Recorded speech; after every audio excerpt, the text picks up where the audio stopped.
Hello, everybody. Welcome to the Buckeye Weekly Podcast. I'm Tony Gerdeman here, as always, with Tom or Tom. How's it going? Tony, I'm in a world where the Indiana Hoosiers are the national champions of college football. How are you? Still trying to wrap my mind around living in a post-Indiana National Championship world. It's not a world I ever thought I would live in, but hey, that's happening a lot these days, isn't it? Anyway, yeah, Indiana National Champs. Like, that's something. This is video game stuff. Proof, Tom. Proof now. We are in a simulation. We are living in a simulation.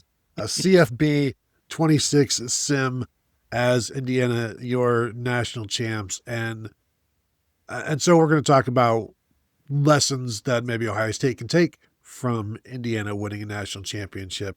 And I think, Tom, on one hand, it's like everybody should take some lessons from this. On the other hand, it's like this is such an outlier. This is not applicable to anybody. But I do think this is the best example of roster building and coaching since like Herb Brooks and on the Miracle on Ice. The way that they've put all of that together and have coached them up, and how refined and just solid they are, and they take advantage of mistakes. Miami started finally committing some penalties, which Ohio State didn't get to see that version of Miami. But they made plays. There were times when it started to look like Miami was going to overwhelm them, and then it didn't happen. And I think the mentality is one thing that anybody can take from Indiana. It's like, you need to get that. It's like, well, how? I don't know, but just get it. Get that mentality that Indiana has. And maybe it's just believing in a remarkably arrogant coach. I don't know. And adopting that kind of personality. Yeah. Okay. Well, that was like three different directions. We'll start with the coach, just since that's the last thing you said. I remember you and I were at Big Ten Media Days when Curt Cignetti came up, and we're listening to him talk, and I remember looking at you and being like this guy knows something that I don't know, that no one else here knows. Like, he is talking in a way that, either you're about to fall on your face and be one of, just a laughing stock, or this is someone who knows something that, that I don't know. And I think Indiana got picked, 17th or 18th in the Big Ten in 2024. Mm-hmm. And, I remember looking at you and us talking, on the way back after the thing and being like, I don't know. I think Indiana might win like 7 games this year. I mean, I'm really buying into this Cignetti guy. And, and then of course they win 11 games, and no one's done that at Indiana before. It's like, wow, well, it was a fun story. And, they'll probably take a little bit of a step back this year. It's like, no, they're going to win 16 games this year, and they're going to win the national championship. Like, what? It's one of those things where it has happened so quickly but it has happened so consistently that your expectations have adjusted so quickly that we were in the press box after the Illinois game and watching the end of Indiana, Oregon, and they win that game. And I turn to you and I say, this is the first time I legitimately think Indiana could win the national championship. I don't think they're going to, but I mean, like, that's actually a thing that could happen. And that was 3 months ago. And then by the time they got to Miami, it was like, well, I mean, obviously they're going to win and they're going to be the national champions. And it was incredible how fast that happens. But, this is also a team this is the equivalent of Wake Forest winning the national championship, or Kentucky winning the national championship, or Mississippi State, or Rutgers, or Maryland. I mean, these are teams that are just, like Maryland's a good example, where former Big Ten East team, mostly a basketball school, really never done anything in football. Like, they've had a couple moments here or there, but it just, now it just feels like, well, obviously Indiana was going to win the national championship this year, but it's, if Maryland football won the national championship in 2 years, you'd think there's no way that can happen. So yeah, how he's done it, elite talent identification and development as well, where you look at, of course, Elijah Sherrod's one of the best receivers in the country. Yeah, he was playing D2 football like 3 years ago. They found him in D2 and they've just kind of brought him along. Lots of guys who, I had Carter Smith on my podcast like 5 years ago because he was a local kid who had a thing where he, had a letter asking the NCAA to open up open up his, the recruiting visits so that they could, during the COVID thing, so that guys could have a better chance to make an informed college decision. And Ohio State didn't offer him. He was local. He could have been an Ohio State player. No, he's an All-American and the starting left tackle on the national championship team. But you go around that team and it's everyone. Virtually everyone on that team was a kind of like a nobody coming in and recruiting. They found that. I don't, that's one of those things that's like, well, how do you get a team like Indiana? Well, just be extremely better than everyone else at identifying hidden talent, undervalued talent, and then develop that talent in a way that it turns from, take the diamond in the rough, really polish it and get it to the point where it's just better than everyone else. Is that so hard? Why doesn't everyone just do that? It's very simple that you put it that way, Tom. I wanted to go grab, I think we may have talked about it on like an instant reaction after the interviews that day. I want to go see if we do have our reactions to Cignetti the first time we talked with him, listened to him talk at that Big Ten Media Days, because it was totally, I was ready to buy a monorail that day. I'm like, let's do this. I am in. And you mentioned their ability to identify talent. And then that's been really good. Because like Roman Hemby, like fine. We've seen him. Mm-hmm. He's just fine. And yet he's perfect for Indiana, and he's a great 1-2 punch. And it doesn't have to be Quinshon Judkins, who rushed for 3,000 yards in his first 2 years in the SEC or whatever. And then you go like the first half of the season without playing Charlie Becker, and then Charlie Becker turns into like Michael Crabtree over the second half of the season, and that was also a guy that they talked back into coming back to Indiana and didn't want to lose him. But then you also go and fill it the right way in the pieces. And Fernando Mendoza, who even before he ever played a snap in Indiana was being talked about as a possible number 1 overall pick. So this is not just, they just grabbed some random dude. There's a lot of positive thoughts that Fernando Mendoza is going to be very good. I don't know how many people are picking him to win the Heisman. And I think he was also a very deserving winner, and he showed that in the championship game against Miami. He had a couple of Heisman moments in there. And so like the finishing touches of the roster building, and then those finishing touches being the guys that can drive you and carry you over the top. And boy, Tom, it's really reminiscent of the 2024 Buckeyes as well, with Will Howard, with getting the right guys in the portal, whether it's Seth McLaughlin, Caleb Downs, Quinshon Judkins. And that was when Ohio State was just targeting those spots that you needed to fill. Times are changing now, but I think some of the lessons that Ohio State can learn from Indiana were lessons that they have already had in their back pocket, which is find experienced championship caliber players. And then when things are going, things are getting down to brass tacks and you need to play, you've got some playmakers, guys who have done it before. Will Howard has done it before. Continue to do it, and then give them an opportunity to do that. And one of the annoying things that I kept seeing is people talking about, even myself, like Curt Cignetti went for the win in that game on 4th and 5 or whatever with the quarterback draw. And then later he kicked a field goal to make it a 6-point game, on another drive when people were like, he should go for it here. He should go for it here. And he wasn't as killer driven at that point. He just wanted to have a 6-point lead. And people were like, Ryan Day never has that kind of killer mentality. And it's like, do you remember the 3rd and 11, 3rd and Jeremiah 1 year ago, maybe to the day? It's like, well, Ryan Day doesn't go for it as much as Curt Cignetti. Ryan Day went for it more than Curt Cignetti this year and had a better success rate. And so I think we're sometimes prisoners of the moment. And, but yes, Curt Cignetti had a great game last night.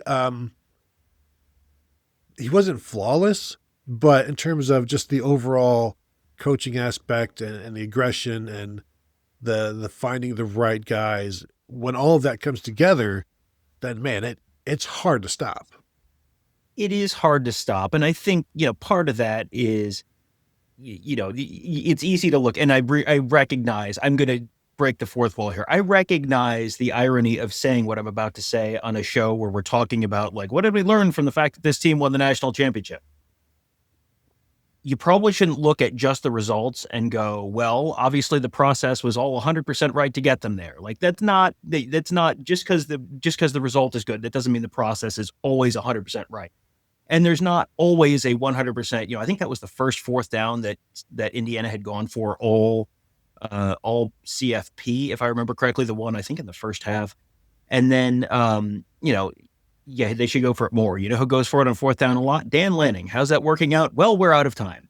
But, there's lots of process stuff. And, what did Curt Cignetti do to make Mario Cristobal decide to kick a 50-yard field goal on 4th and 2? He didn't do anything other than they were winning at the line of scrimmage, and it was not going to be an easy thing to pick up. But what do you do to get Mario Cristobal to make a poor game management decision? Like, maybe something sort of indirectly, but boy, it would have helped in Ohio State if Mario Cristobal had made a poor game management decision, or if Miami had a kicker who went 1 for 5 from beyond 40 yards, not make the field goal that he needed to make against Ohio State. There's Carson Beck not throwing an interception against Ohio State. Miami not getting called for any penalties against Ohio State. That there was a lot of outlier performances, let's say, in that Cotton Bowl game for Miami, and Ohio State still had a 70% post-game win expectancy. So some of this is just sort of, the general bloody-mindedness of the universe is your sort of takeaway. But, in terms of Indiana and what they do, in addition to the talent evaluation, they're so well coached and so fundamentally sound in a lot of ways. Like, it's a lot of the stuff that we always talk about with the Iowa defense, where they don't have a bunch of 5 stars. And they don't do anything that's that complicated. They just do it really, really, really well. They just drill down the basic stuff that they're going to do, and they're just so consistently good at executing it. And this is one of those things that Mike Leach, when he was running the air raid at all the different places he ran the air raid, they ran like 4 plays. And it was just, well, we're going to practice these 4 plays so many times that we're going to get so good at it that even with really, really not even close to up to par talent, we're going to win way more games than our roster talent would indicate that we should, just because we're going to out-execute you. And there's probably a little bit of a ceiling for that, as you saw with Mike Leach at various times. Like Wazoo, like they were going to do what they were going to do. And Washington was like, all right, well, we stopped it last year and we're going to stop it this year. Like they never got over the hump against Washington. But, that can get you to a certain point with Wazoo level talent. So if you have better than Wazoo level talent, just out executing people, like, it is the most boring answer, but what a college football coaches talk about all the time: winning in the trenches and executing. And if you have a really good defensive line, that's going to go a long way towards getting you to where you need to get. And Indiana's offensive line did not have a great game against Miami, but that's probably more of a testament to Miami's defensive line than it is to anything else. Indiana's offensive line, outside of right tackle, which we were looking at even before the Big Ten championship game and going, this might be a problem at some point. Outside of that, they were solid in the trenches, but it was proven, veteran, experienced guys. It was a lot of guys who'd played, and Miami too, in the trenches. Miami got there by having proven, veteran guys in the trenches and a veteran quarterback. And, I don't know that I don't think there's a ton that's like, wow, the game has completely changed and now you have to win a completely different way than you used to. It feels like you look at what Indiana has done this year, and it's really good play in the trenches, a lot of veteran guys, a lot of, a veteran quarterback, solid, really solid schematically on both sides of the ball. And it's like, yeah, you can kind of make the same list for Ohio State 2024, Michigan 2023. There's a lot of overlap between those teams and how those rosters are built. And I think you can kind of look at that and look at what Ohio State was doing in the portal this year and think, I feel like Ohio State has internalized a lot of those answers and is sort of starting to apply them towards 2026. Yeah. I'm just looking to see how many players Indiana brought in 2025. They brought in 23 guys, and I don't know that the majority of them were major contributors. But I feel like the JMU guys are kind of like Indiana's high school recruiting. where, people are saying high school recruiting isn't as important, and it's not, but you still need it. And I feel like that's Indiana's foundation was the JMU, and that's maybe their high school recruiting. I'll be interested to see now that they're able to get into more high schools, how things go for them there. But what kind of lessons that I don't know that this is an Indiana lesson any longer. I think Ohio State is learning from themselves as well. When you lose Quincy Porter and Fahim Delane, when you lose 8 of your 26 signees in your 2025 class, okay, now we're going to have to do things differently. And so I think you can see the results of Indiana's winning, and nobody's ever going to nobody's ever going to say that's because of high school recruiting. But I still think you're going to need some. I mean, Charlie Becker was a Indiana high school signee. There's still some Carter, like you said, Carter Smith. There's still some key guys there that were from the ground up, and I think that's still where things need to happen. But again, a very good mix for Indiana, and I guess the perfect mix of everything, because nobody there is going to want to change a thing. And time you think back to the injuries, like Stephen Daly, and they lost another defensive end before that, and to be able to overcome that, and just like, you wouldn't even know it. You wouldn't even know they lost really good players, because it's just a great team. Like, people are trying to say, is this better than LSU in 2019 or whatever? I don't care. That's talent for talent, point for point, draft pick for draft pick. It's not going to be there, but 16-0, man, can't argue with it. Right. Well, and it's a completely different era of the sport, where LSU had the benefit of bringing in a Joe Burrow, but also had the benefit of being in one of the most talent-rich states in the nation, and being the only power conference team there, and the portal not really being a thing at that point, and NIL being, let's just say, a little more informal at that point. And so, yeah, it's hard to compare this team to that team, because it's a completely different level of roster construction, and the talent is frankly just way more spread out right now because of the portal, because you have guys who, hey, you're an elite defensive end, you're going to go to Missouri now, or South Carolina now, or, and that's part of why Indiana has been able to do what they've been able to do. But it's hard to compare things kind of across those eras.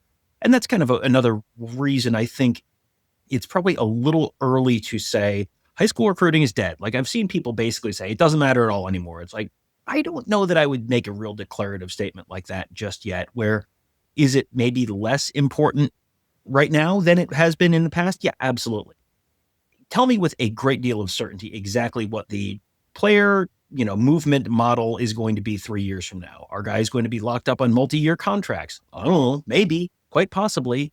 Bringing someone in out of high school, you might have them essentially for several years. And at that point, yeah, then it matters a lot more if you're bringing someone in through high school. So a lot is going to change. I would be real hesitant to make any real firm and final statements on here's exactly what this means moving forward. But it seems like a lot of the lessons we can take from this are a lot of the lessons you've sort of gleaned over the years: talent identification, development, execution, veterans in the trenches, veteran quarterback, all that kind of stuff.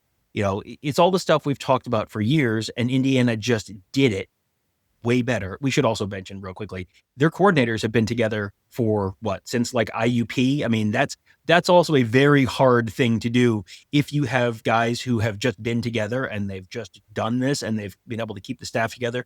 That is not an easy thing to do either. But that's, if you can do that, yeah. If you can find a way to do something that no one else can do and keep that kind of staff together long term, yeah, I would recommend you do that too.